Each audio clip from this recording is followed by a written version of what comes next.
tarde, Santa Catarina, está no ar a versão SC do Jogo Aberto, ao vivo para todo o território catarinense. Muito obrigado pela sua audiência. Hoje é dia 17 de novembro, terça-feira, e cá estamos nós. Cá quem? Eu e ele, o polivalente Claudionir Miranda. Terei a honra de cumprimentá-lo. E aí, polivalente? Isso aqui não é encenado, não. Isso aqui a gente está se vendo agora, né, Claudionir? Não tenha dúvida. É isso aí, não tenha dúvida.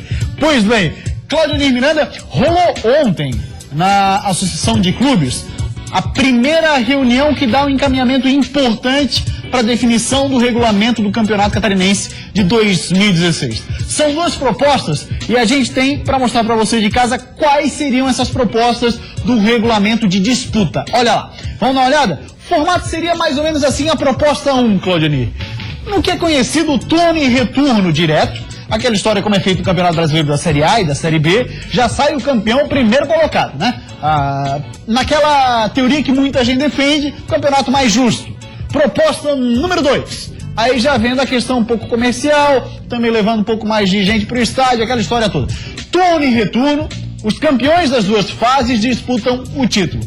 São essas duas as propostas que irão à votação na próxima sexta-feira, onde aí sim o regulamento será definido. O que tu achou? A proposta número 2 é aquela que agrada a todos, né? Muita gente gosta de ver uma final de campeonato. Então a proposta número 2 mantém a questão da regularidade, você sendo uma equipe regular no turno, você conquista o primeiro turno. Aí outra equipe regular no retorno, conquista o retorno e aí vai para a disputa do título. Isso agrada quem gosta de ver uma grande decisão. Então é uma situação que realmente interessa, acho, a grande maioria. Só que tem um detalhe, o que tem que ser é justo. Se a mesma equipe for campeã do turno e campeã do retorno, fim de papo, não tem decisão do campeonato. Pois é, isso aí não está ainda muito bem explicado, claro, né? Isso não está claro. Porque geralmente faz o seguinte, vai ter decisão? Vai. Então se uma equipe levar os dois turnos, o melhor critério técnico nos dois vai fazer a final. Aí eu não acho justo. Porque eu vejo isso é o seguinte, ou você faz pontos corridos, como a equipe chegou na frente, é campeão, fim de papo. Se é turno e retorno, ganhou os dois turnos, é campeão também. Já era, né?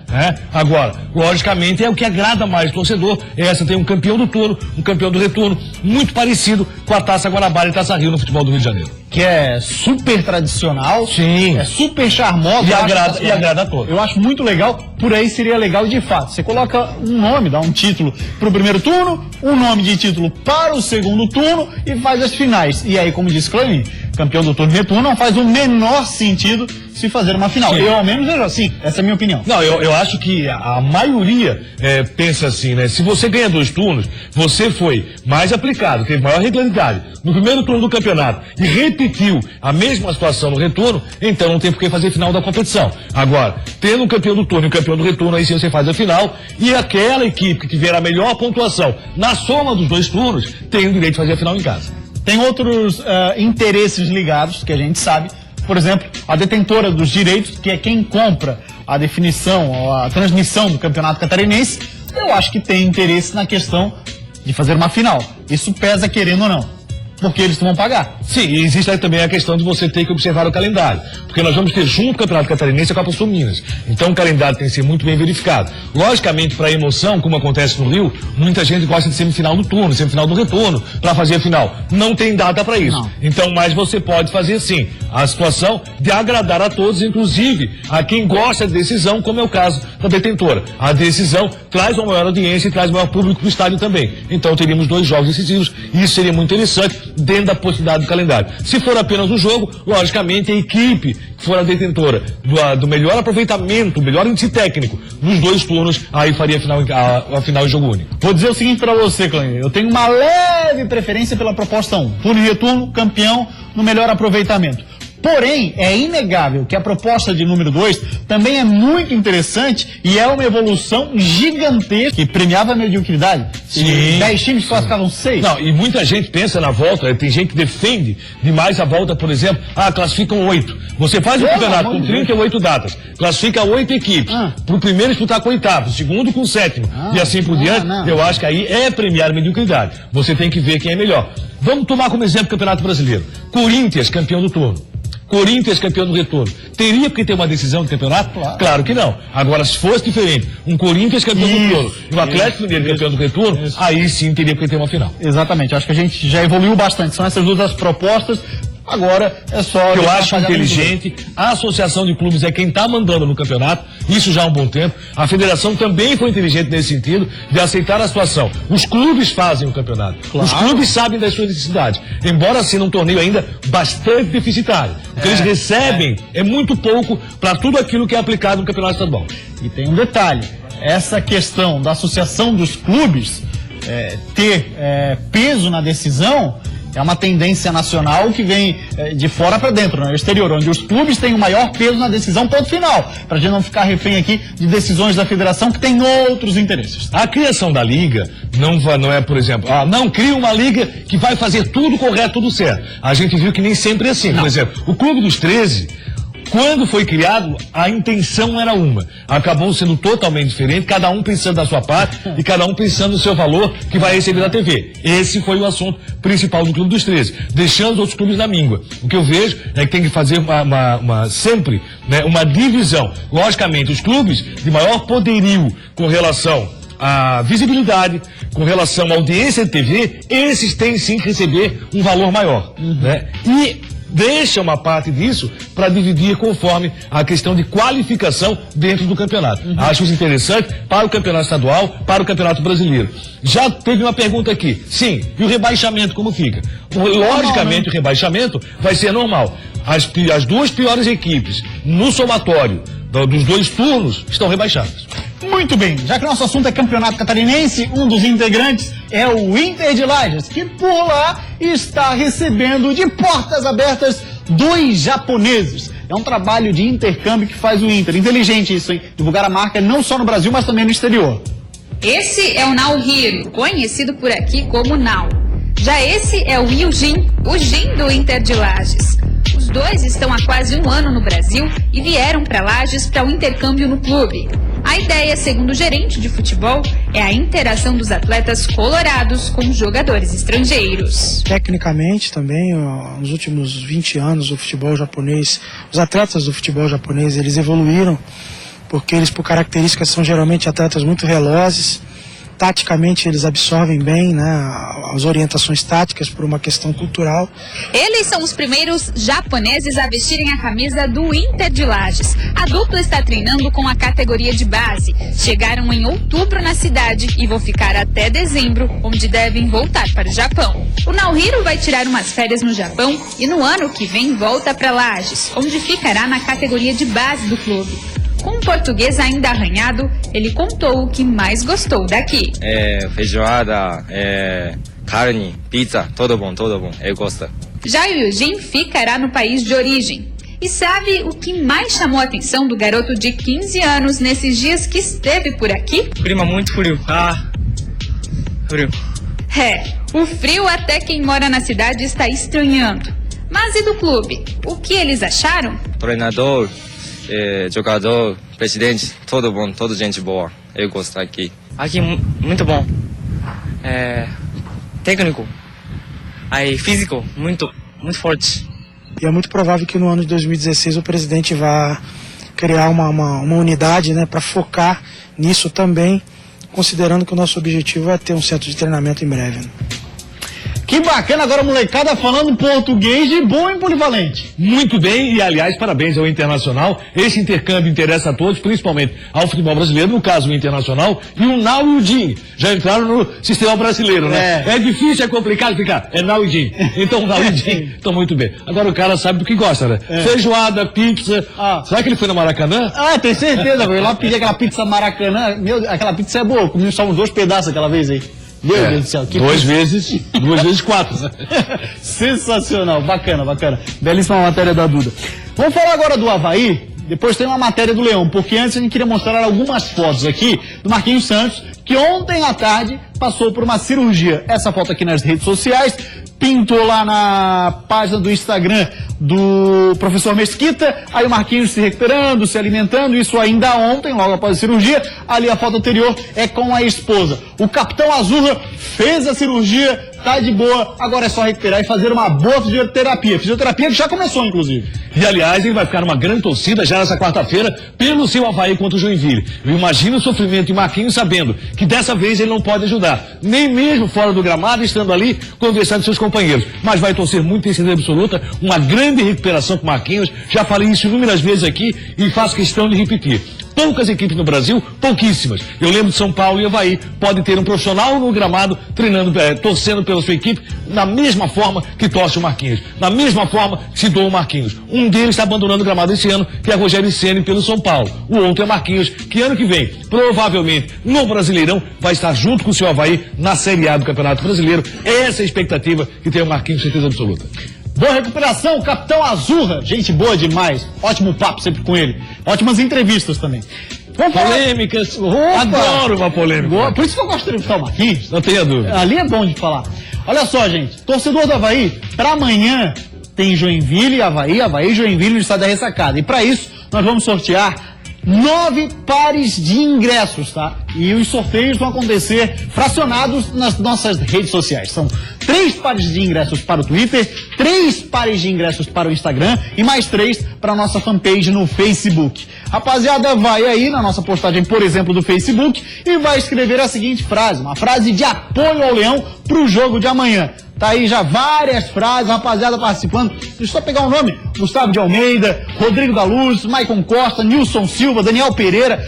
Muito obrigado, rapaziada. Já tá participando. São 3 pares de ingressos no Facebook, 3 pares de ingressos no Instagram e 3 no Twitter. Pode participar no Face, pode participar no Instagram, pode participar no Twitter, pode participar nos 3 meios sociais. O Avaí que amanhã deve receber um grande público, uma festa espetacular lá na Ressacada programada para amanhã, hein, Claudinei? Certeza absoluta, o torcedor do Avaí tem comparecido sempre, jamais tem desistido, jamais tem desanimado. E sabe que nesse momento, com a promoção que fez a diretoria, você vai, camisa do Avaí, compra com R$30 2 ingressos, o torcedor vai marcar presença, o torcedor vai para esse jogo. E aí, mais do que nunca, vai apoiar o Avaí do início ao final. Vai ser um jogo difícil, jogo complicado, é um clássico doméstico, o Joinville sempre complica a vida do futebol da capital e vem para isso. A vida do Joinville está nesse jogo, mas a vida do Avaí também. Então a vitória é interessantíssima pro Avaí como é pro Joinville. Mas o torcedor Azurra, com o seu apoio, fazendo a Ressacada Caldeirão, como sempre fez nos jogos do Campeonato Brasileiro, certeza absoluta que vamos ter uma grande festa na Ressacada, jogo às 9 da noite.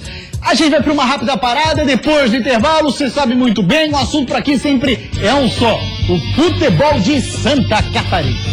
Tigre garantido na Série B pro ano que vem, já pensando na Copa Sul Minas Rio. E nesse fim de temporada, mais especificamente nos últimos 3 jogos, um garoto se destacou. Eu vou fazer o meu máximo para me manter no grupo titular, com certeza que é um sonho que está sendo realizado para mim, né? Sente só o clima no Avaí pro jogo de amanhã contra o Joinville. A decisão, né? É uma final pra gente. Sabendo que o Avaí também é um time que tá brigando lá embaixo e a gente também quer sair. A gente em casa resgatou a força, né? Que a gente tinha perdido durante a competição. O Figueirense realizou na manhã desta terça-feira o último treino aí com preparação pro jogo contra a Ponte Preta. Mas eu vou segurar a informação porque é importante nesse momento todo segredo. Voltamos com o Jogo Aberto SC e agora a gente vai mostrar uma torcida que dá um exemplo espetacular no intervalo do jogo. Quando todo mundo quer descansar o gogó, quando todo mundo quer ir lá comer um cachorro-quente, um espetinho de gato, comer uma pipoca, essa rapaziada aqui dá espetáculo no intervalo. Quer ver? Vamos dar uma olhadinha nessas imagens aí. O time é o Urawa Red Diamonds, lá do Japão, viu, Polivalente? Olha o que essa rapaziada faz no intervalo, né?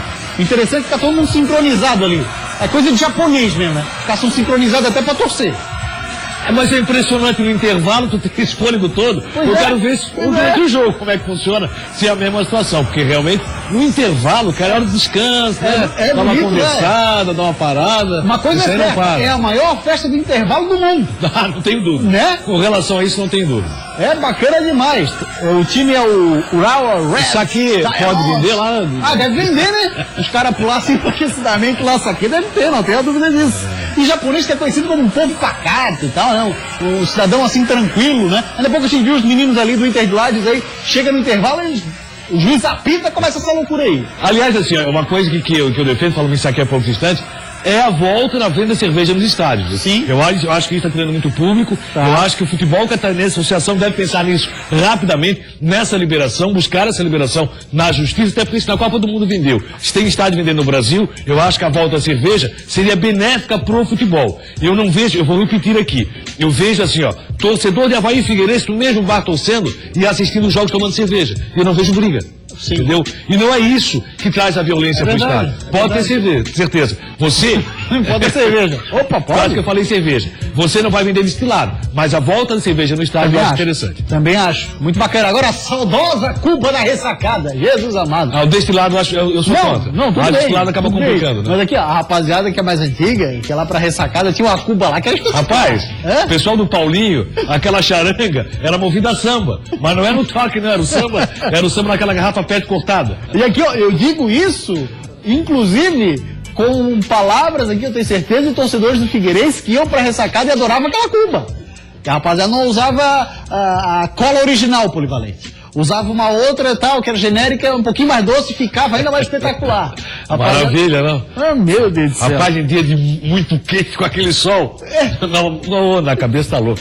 Tá louco. Não, mas com certeza, concordo com você. São atrativos que devem ser feitos. A cerveja é só mais um atrativo num plano que eu acho que deve ser polivalente, para trazer de volta os torcedores para o estádio de Santa Catarina, porque a gente tem observado, por exemplo, o Figueirense, tem um número de sócios bastante grande. São mais de 10 mil adimplentes, sócios em dia, e com isso a rapaziada não está indo pro estádio. Acho que faltam atrativos para que não essa é rapaziada isso. Vai lá. Não é só cerveja. Não é só isso que vai trazer todo o clube de Capelli. O Figueirense tem um problema sério com relação à modernização do seu estádio. O Figueirense deve estar pensando nisso, trabalhando para isso. Eu acho que o Figueirense tem que modernizar seu estádio. É um estádio acanhado para a grandiosidade do Figueirense hoje no cenário estadual e no cenário brasileiro. Exatamente. Criar, sei lá, entretenimento no intervalo, enfim, uma série de coisas. Verdade que o torcedor vai ter quando for pro estádio. Verdade. Vamos agora falar do Criciúma, e tem um moleque por lá que já está na mira dos paparazzi. Tigre garantido na Série B pro ano que vem, já pensando na Copa Sul Minas Rio. E nesse fim de temporada, mais especificamente nos últimos 3 jogos, um garoto se destacou. Marlon, lateral esquerdo que veio da base com só 18 anos, fez o primeiro jogo contra o Botafogo e desde então vem agradando a torcida, dando autógrafo, tirando foto com todo mundo, mas apesar de não esconder a felicidade, quer manter os pés no chão. Acho que tem que ir com calma, né? Acho que tudo tem todas as coisas acontecem no seu tempo. Com paciência as coisas vão acontecendo, acho que não podemos colocar a carroça na frente dos bois, né, como se diz. Pelo menos no discurso, Marlon tá focado. Agora resta saber se, assim como a torcida, Roberto Cavalo vai continuar dando oportunidades pro lateral como titular. Até agora foram 3 partidas em que ele atuou pelos 90 minutos. Com Paysandu fora de casa e CRB e Alberto Wilson pela frente, Marlon quer mostrar potencial para garantir uma vaguinha no time pro ano que vem. Olha, apenas foram 3 jogos, né, mas eu almejo sim ser titular da equipe, eu quero buscar meu espaço sempre. No futebol não dá pra dizer sempre que tem a sua vaga garantida, né, porque pode vir outro e roubar seu espaço, mas eu vou fazer o meu máximo pra me manter no grupo titular, com certeza que é um sonho que está sendo realizado pra mim, né. Tá aí, mais um moleque revelado na base do Criciúma, que esse ano já colocou o Barreto, o Roger Guedes, que está sendo recuperado pelo técnico Roberto Cavalo, Marlon de apenas 18 anos. E um garoto que, pelas palavras, tem muita personalidade. O interessante é que no seu futebol também ele demonstrou isso. O lançamento que ele fez naquele gol no estádio Alberto Wilson foi algo impressionante, algo de cinema. Um garoto que tem muita qualidade, você rever. Quando ele pega na bola, ele olha e com muita consciência, ele faz aquele lançamento que atravessa todo o gramado, faz a inversão de jogada, dando origem a um belíssimo gol na equipe do Criciúma. Roger Guedes, o gol. Isso. Então você vê, olha, ó, ele olha, ele tem tempo, levanta a cabeça, vai conduzindo a bola de cabeça levantada, e isso é qualidade, faz o lançamento com a inversão de jogada e aí acaba nascendo o gol. Eu vejo que o Roberto Cavalo está no caminho certo, o Roberto Cavalo já falou sobre isso, o Criciúma vai apostar muito na base, no campeonato catarinense e vai reforçar para a Série B do Brasileiro, aí é pontual. Bem, estou precisando de reforço aqui e ali, preciso de mais experiência nesse setor de campo, então o Marlon vai ter muita chance com o Roberto Cavalo, certeza absoluta. Próximo jogo do Criciúma é contra o Paysandu, lá no Mangueirão. Já viu esse Mangueirão de perto? Poxa, tu podia passar sem ela. Não, mas é porque eu tenho uma curiosidade que eu não vi. Eu não vi. Sempre que eu fui a Belém, os jogos aconteceram na Curuzu. Na Curuzu. Não vai não fosse nunca. Não, vai não. Fica ali perto da Curuzu, né? Muito perto, muito próximo. Entre Mangueirão e Curuzu, vai de quê? Não, o melhor estádio é o do Mangueirão, isso não tem dúvida. Bonito. Bonito. Imponente. Bonito, muito bonito. Grande. Tá muita gracinha hoje, né? Dá pra tocar o programa? Vamos na história, olha só. E o pé de coelho do Coelho vai estar em campo amanhã. Sabe quem é? Esse moço ali, ó. Volante Naldo. Pro jogo de amanhã contra o Avaí, o Joinville vai ter um verdadeiro amuleto, o volante Naldo. Desde 2013 no JEC, ele nunca perdeu pro Leão da Ilha. Ainda não, eu espero não perder por tão cedo, né? Porque sabemos que o Avaí também é um time que tá brigando lá embaixo e a gente também quer sair, então vai ser um duelo bom. Espero que a gente saia vencedor desse duelo. Quer mais um dado animador para a torcida do JEC? Nos últimos 5 jogos entre Avaí e Joinville na ressacada, o JEC venceu 4 e empatou 1. Quer um estímulo maior que esse para um duelo decisivo? A gente tem. No confronto direto entre catarinenses, o Joinville é o time que somou mais pontos. Dos 15 disputados, o JEC conquistou 10. Foram 3 vitórias, 1 empate e 1 derrota. Ou seja, com todos esses números jogando a favor, não tem como não acreditar no JEC. 1% de chance, 2% a gente vai brigar, vai lutar para tentar tirar, porque o Joinville merece estar na Série A. Pois é, olha só, Clânio, o que acontece é o seguinte, o Joinville está a 4 pontos da 16ª posição, uma situação delicada, amanhã é decisão para um lado e para o outro, para o JEC, por exemplo. O Joinville pensa o seguinte, já esteve mais longe, muito mais longe. A minha condição de retornar ou de permanecer na Série A do Brasileiro já esteve muito mais difícil. O Joinville vem nessa batida. Naldo, belíssimo jogador, Anselmo, belíssimo jogador. Nossa, demais. O Joinville tem jogado muito nas últimas partidas.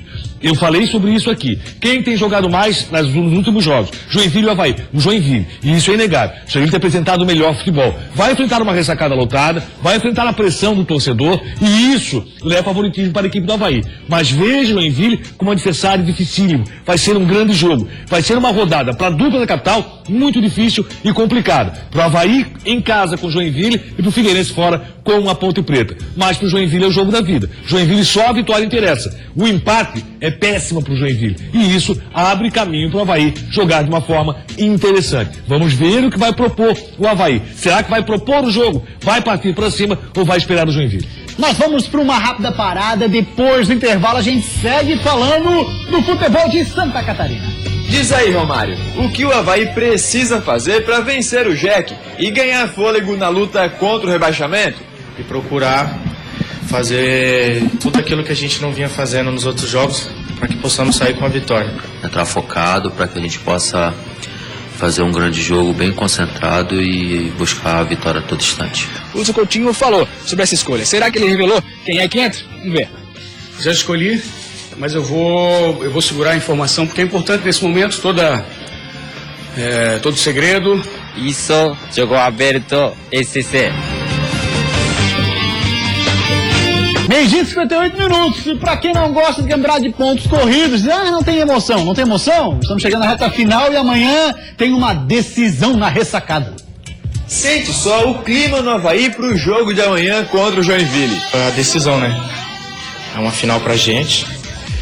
Então, temos que encarar esse jogo como se fosse o último das nossas vidas. Sendo assim, diz aí, Romário, o que o Avaí precisa fazer para vencer o JEC e ganhar fôlego na luta contra o rebaixamento? E procurar fazer tudo aquilo que a gente não vinha fazendo nos outros jogos para que possamos sair com a vitória. Faz sentido, afinal de contas já são 7 jogos seguidos sem vitória, 4 derrotas e 3 empates que só não levaram o Avaí para dentro da zona de rebaixamento porque os adversários diretos colaboraram. Agora, com Raul Cabral no comando, é chegada a hora de mudar e voltar ao trilho das vitórias. Caso contrário, a Série B vai ficar ainda mais próxima. Se vencer, não vai estar totalmente livre do rebaixamento, mas vai dar um passo muito grande. E se perder também, já fica um pouco mais complicado. Já não vai depender mais só da gente para fugir do rebaixamento. A situação é delicada para todos os catarinenses, com exceção da Chape, Polivalente. Tem detalhe, vai estar 1 ponto do Z4, né? Está muito perto da zona de rebaixamento. E você não é momento para você entrar no Z4. Jogando em casa contra o Joinville, adversário direto é verdade, mas está lá embaixo, é momento de fazer vitória. O Avaí só pode pensar nisso. Não tem uma outra situação que o torcedor havaiano possa admitir. O Romário, quando fala assim, jogar de forma diferente, inclusive está falando dele mesmo. Até porque o Romário não tem sido eficiente nos últimos jogos. Vamos ter alteração no Avaí na meia cancha, vamos ter alteração no Avaí no ataque. Eu continuo achando que Anderson Lopes é titular absoluto, jogador de maior regularidade no ataque do Avaí. Ao que parece, não começa jogando. Vamos ver se é isso mesmo que Raul Cabral vai fazer. Se fizer isso, acho que começa errado. Anderson Lopes é titular no time do Avaí. Pela força que tem, pela qualidade que tem e pela forma. Coloca o Avaí, a zaga adversária nos jogos com o Avaí. Esse é o cara para começar jogando. Vamos ver se o Raul Cabral tem o mesmo entendimento. No Figueira, a palavra é uma, Ministério. O técnico Hudson Coutinho, como tem sido desde que assumiu o cargo de treinador do Figueira, ele fecha os treinamentos, né? Hoje não foi diferente, mas a nossa reportagem, mesmo assim, esteve lá e com o Lucas Miranda. Boa tarde, Luquinha. Olá, boa tarde, Gustavo, amigos do Jogo Aberto SC. O Figueirense realizou na manhã desta terça-feira o último treino aí com preparação para o jogo contra a Ponte Preta, às 9 horas da noite de amanhã no estádio Moisés Lucarelli. Como se sabe, a dúvida maior é no meio de campo. Com a ausência do João Vitor, que levou o 3º cartão amarelo, o Hudson Coutinho vai escolher entre Paulo Roberto ou Denner para esse meio campo. O Hudson Coutinho falou sobre essa escolha. Será que ele revelou quem é que entra? Vamos ver. Já escolhi, mas eu vou segurar a informação, porque é importante nesse momento todo segredo, mínimo que seja, mas todo mundo está fazendo isso. Lá também tem algumas dúvidas, né? A Ponte tinha algumas dúvidas. Então a gente segura essa informação por enquanto. Pois é, como se viu, o Hudson Coutinho acabou mantendo o mistério, viu, Gustavo? Não revelou quem é que vai entrar nesse meio campo, ou Paulo Roberto ou Denner. A gente só vai acabar sabendo realmente momentos antes da partida. O técnico Hudson Coutinho também revelou que o pós-jogo do Atlético Mineiro foi complicado, viu? Os jogadores sentiram bastante, ficaram bastante abalados por aquelas chances todas perdidas e poderia ter saído com um resultado melhor aqui do estádio Orlando Scarpelli. Bom, mas agora, com essa parada, parece que o time conversou bastante, trabalhou bastante, está bastante confiante para esse jogo aí contra a Ponte Preta, que acontece amanhã às 9 da noite no estádio Moisés Lucarelli. A viagem é às 3 horas da tarde. O Figueirense embarca em direção a Campinas hoje às 3 horas. Voltamos aos estúdios com você, Gustavo. Valeu, Luquinha, obrigado pelas informações, Polivalente. Essa Ponte, osso duro de roer, afinal de contas, está a 4 pontos do G4, Figueira 2 do Z4. E jogando muito. Esse é o problema. A Ponte tem jogado muito. O filho do Marco Aurélio tem conseguido fazer com a Ponte aquilo que o Guto Ferreira fez lá no início do trabalho e que o Dorival conseguiu. O Dorival, aliás, conseguiu também dar sequência. Você pega o time da Ponte Preta, é um time que está jogando muito. Fernando Bob, como volante, está fazendo uma série de jogo impressionante. Quem está jogando muito lá também, sabe quem é? O Ferron, zagueiro. Sim, titular 13 partidas, desde quando ele chegou, ele disputou 12. É o que é o futebol, titular absoluto e incontestável na Ponte Preta. As laterais da Ponte são perigosíssimas. Tem um lateral que já está fora, suspenso pelo cartão amarelo, e a boa notícia é que o Rodinei está febril, está com muita febre e pode ir para o jogo. Tomara que a febre aumente, que depois ele melhore totalmente e que ele realmente não vá para o jogo, porque aí perde um pouco a força da Ponte, que joga muito pelas laterais. As laterais da Ponte são muito fortes, assim como a totalidade da Ponte Preta. O Figueirense vai ter muito trabalho, não pode ter apagão como teve em Curitiba, fazendo o primeiro tempo muito ruim. Vai ser um jogo complicado e tão difícil como foi com o Atlético Mineiro. Se você perguntar, Paulo Roberto ou Denner, quem você acha que vai para o jogo? Vai o Paulo Roberto. Também imagino essa situação, apesar que eu vejo no Denner muita qualidade. Muita qualidade. Porém, aí no estilo de jogo que tem montado o técnico Hudson Coutinho, que ele prefere, ao invés da rapaziada que dá o carrinho, da rapaziada que destrói jogada, o cara que também tem capacidade de sair jogando. E nisso o Denner perde um pouquinho pro Paulo Roberto, apesar de eu gosto muito do futebol do Denner. Paulo Roberto fez um excelente campeonato no seu início, caiu demais de produção e tomara que volte bem. Vamos agora falar da Chapecoense, que dentro da Arena Condá tem uma força sensacional. O Inter já provou disso. Apesar de não ser a dona da Arena Condá, a Chapecoense a tem como uma legítima casa. De lá tirou resultados importantíssimos, que hoje dão à Chape a tranquilidade necessária para permanecer na elite do brasileiro. Como mandante, a Chape conquistou 67% dos 43 pontos que tem no campeonato. Foram 8 vitórias, 5 empates e apenas 4 derrotas em casa. A gente em casa resgatou a força, né, que a gente tinha perdido durante a competição. Sabemos que agora Para uma equipe vir aqui, tem que vir muito bem preparada. A gente entra muito concentrado aqui na arena, é a nossa força para continuar. E o próximo adversário ou próxima vítima da dupla Chapecoense Arena Condá será o Internacional, depois de amanhã. E claro, qualquer torcedor no Brasil lembra do que aconteceu no ano passado, quando os dois times se enfrentaram em Chapecó. Com motivação de ambos os lados, já que o Internacional briga pelo G4, o jogo de quinta-feira promete fortes emoções. Acho que para ele, para a equipe deles, passa por um jogo muito importante para que possam ter caso a Libertadores próximo ano. E a gente é consolidar logo a nossa permanência, né? Faltando uma vitória ou dependendo dos resultados. Entrar focado para que a gente possa fazer um grande jogo bem concentrado e buscar a vitória a todo instante. O Inter tem pesadelos, tá? E vamos ter uma festa no Oeste Catarinense com a presença do Argel, que volta a Chapecó para Inter e Chapecoense. Vai ser um grande jogo quinta-feira. Valeu, Polivalente, grande abraço. O Jogo Aberto esse de hoje fica por aqui. A gente volta amanhã, a partir do 12:30. Pra você, uma ótima tarde. Tchau, até amanhã, hein?